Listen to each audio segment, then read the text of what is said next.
Roadrunner Express. What we're going to talk about right now is the right way and the wrong way to deliver a safety spiel. This here's Jim Winning. Jim is one of our supervisors in charge of rides. You'll be meeting him a little bit later. But right now, Jim's going to give you the improper way to deliver a safety spiel. First of all, you don't want to take the microphone and put it right up against your mouth. You also don't want to use improper language. Like, yo people, get on the ride, pull that bar down, let's send this pig out of here. That's the improper way to do a ride speech. The proper way is, ladies and gentlemen, please enter the ride quickly and safely. Once seated, please pull down the restraints firmly against your lap, keeping your hands and arms inside the car at all times. Please keep all loose and valuable items on you or with a non-rider. Six Flags and the WorldsOfAdventure and its employees are not responsible for anything lost, stolen, broken, or damaged. Also, when you are talking into the microphone, make sure it's proper distance away from your mouth. If you put it close to your mouth, it'll just be a jumbled garbage. You won't be able to hear what you're saying or what you're doing, and it needs to be heard for all the guests while riding the ride to safely hear what you were saying. Thanks, Jim. Okay, that's the proper way to deliver a safety spiel. Clear, articulate, and keep the microphone at a proper distance from your mouth. Enjoy the rest of your class. Tape is rolling. Hi, and here we are at the entrance to the Roadrunner Express. What we're going to cover right now is how to do an appropriate or proper height measurement. Justin Geaugalake and Dan Schneider are going to demonstrate how we use a height stick, and after we do that, we're going to run through a little scenario, and we're going to use what's known as the triangle. We're going to demonstrate the proper use of both. Justin? Okay, when you're checking height, you want to make sure that the person has their knees together and their legs together, and they're going to stand up nice and straight. Once they take your height stick, you run it right up the back of their spine to their forehead, and you look from the front to make sure you cannot see the height stick. If you can see the height stick, then they're not tall enough to participate in the attraction. Okay, so you're not going to be tall enough for this attraction. What you can do is you can ride any other attraction in the ride in the park, like Looney Tunes Boomtown. Okay? Also, a common situation that you're going to run into, people that aren't tall enough to participate, but also we have people that might be a little bit too large to participate on an attraction.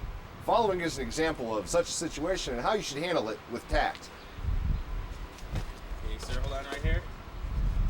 Okay. You're going to be too tall for this attraction. Too tall? Yes, we have a certain height requirement. Anybody over the 60-inch mark has to be accompanied by somebody under 48 inches. Would you two like to? Yes, you can. Yeah. Go right down that way. All right.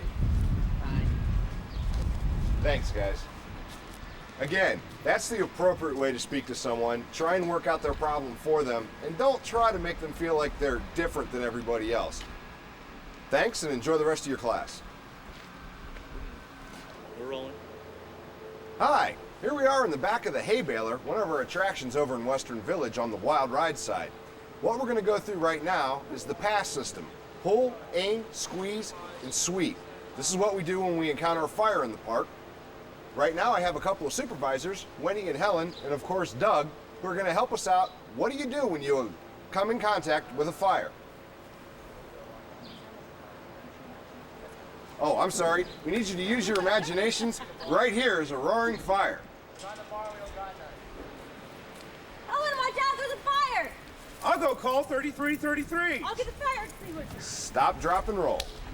Okay, what do I do, Helen? All right, you have to pull out your pin. Okay, Aim the hose at the base of the fire. okay. Squeeze your handle and sweep back and forth. Oh, phew. Woo! It's all out now. We're good. Okay. Very good, ladies. Smokey the Bear would be proud of you. Remember, you only have your 10 seconds. Please remember that you only have about 10 seconds inside of that fire extinguisher to extinguish that fire. So every sweep you make needs to count. Pull means to pull the pin located with the red tag. Aim means to aim the hose at the base of the fire. Squeeze means to squeeze the trigger or the top handle, and sweep means a sweeping motion back and forth at the base of the fire to fully extinguish it.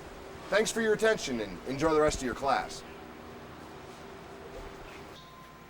Here we are back at the Roadrunner Express, where we're going to go over some more safety information for you, how to deal with a biospill. In this environment, there's a lot of good food and a lot of active rides, and sometimes the combination can be, well, a little overwhelming for some of our guests. This following skit is going to demonstrate how we deal with that kind of situation.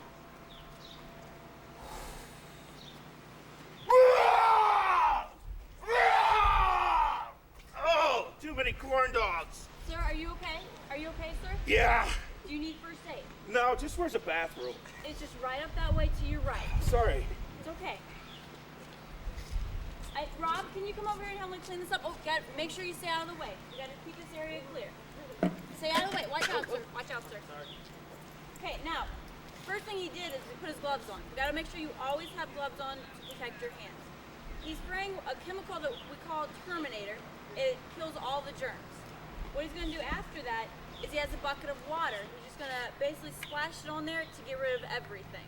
And that will just kill all the germs and all that. We also use another product that's called Husky, which is kind of dries up the material and we sweep it up. Your team lead or ATL will go ahead and instruct you on the use of those when it's appropriate. We also like to remind you, the simple rule of dealing with any kind of biohazard spill is, if it is wet, if it was wet, and it's not yours, don't touch it unless you have gloves on. Thanks, and enjoy the rest of your class.